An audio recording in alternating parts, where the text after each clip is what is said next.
George Washington, the indomitable commander. Geronimo, the Phantom of the Sierra Madre.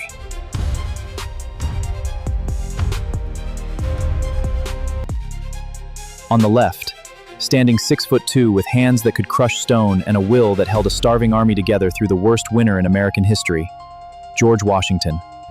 On the right, the ghost of the Apache wilderness, a man who could run 40 miles in a single day and read the desert like a map tattooed on his soul, Geronimo. But this isn't a boxing match. This isn't about who throws the harder punch. This is about one thing and one thing only: survival. Let's break down what each man brings to the frozen battlefield. Washington wasn't just a politician in a powdered wig. This man was a physical specimen. Described by contemporaries as having large joints and hands and a frame padded with well-developed muscles, he was the clear athletic leader among his peers. Survival trait, resilience, 9.5. Washington survived when others didn't because he refused to quit. His resilience wasn't about being the strongest or the fastest, it was about being the most stubborn man in the room. On foot, Washington was no sprinter, but on horseback, he was a force of nature. He was known as a bold and graceful rider who could cover incredible distances. But in this scenario, no horse, no army, his speed is anchored to his endurance, not his burst. Here's where Washington shines. Valley Forge, 1777. His army is starving. 2,000 men will die from disease and malnutrition.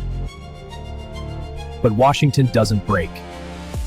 He spends late nights pleading with Congress, organizing the Grand Forage of February 1778, sending over 1,000 soldiers across 4 states just to scavenge food. He finds a way to keep his army alive when every logical mind said it was impossible. Geronimo was described as leather tough, squat and muscular. He was groomed for war from childhood in one of the most unforgiving terrains on Earth. Apache didn't just survive the desert, they owned it. Geronimo's strength wasn't about bench press numbers. It was about functional, brutal, day-after-day endurance that would break a modern soldier in a week.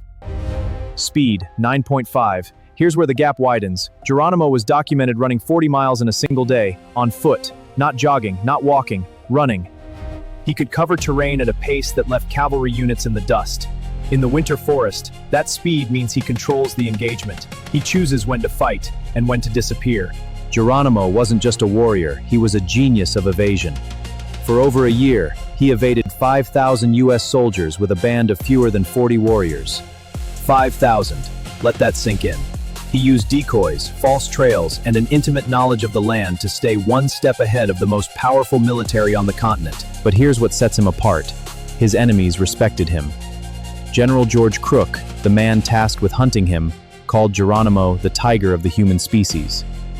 Survival trait, instinct, 10. Geronimo was a survivor in the truest sense of the word. He had been wounded by bullets and buckshot multiple times.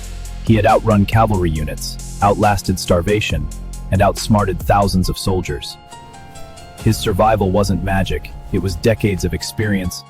The verdict is clear. After 9 brutal days in the winter wilderness,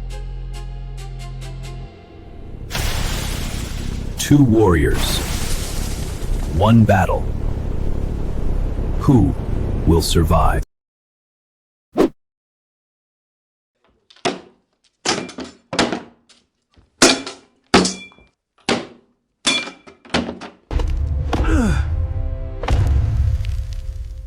The survivor is Geronimo.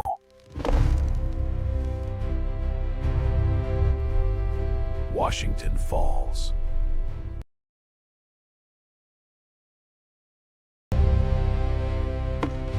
Geronimo survives!